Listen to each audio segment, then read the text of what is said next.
Halo pejuang mimpi, apa kabarnya? Mudah-mudahan masih dalam keadaan sehat dan masih tetap semangat untuk mewujudkan mimpinya. Kalau ada yang lagi stres, ngerjain skripsi, yang mau ujian, atau buat teman-teman yang sekarang ini dalam proses seleksi pemberangkatan ke Jepang, pokoknya semua yang lagi stres dalam proses mewujudkan mimpi, kita sama. Don't worry, kita akan segera sampai. Nikmati saja prosesnya. Suatu hari kamu akan bangga dengan dirimu karena telah berhasil melewati proses demi proses. Tetap semangat dan tetap jaga kesehatan ya teman-teman semua, karena tanpa kesehatan kita tidak akan bisa bergerak menuju mimpi kita.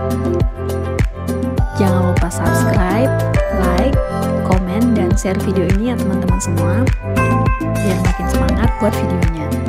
Dan insya Allah videonya akan tetap berisi hal-hal positif dan hal menarik di Jepang. Oke, sampai ketemu di video-video selanjutnya.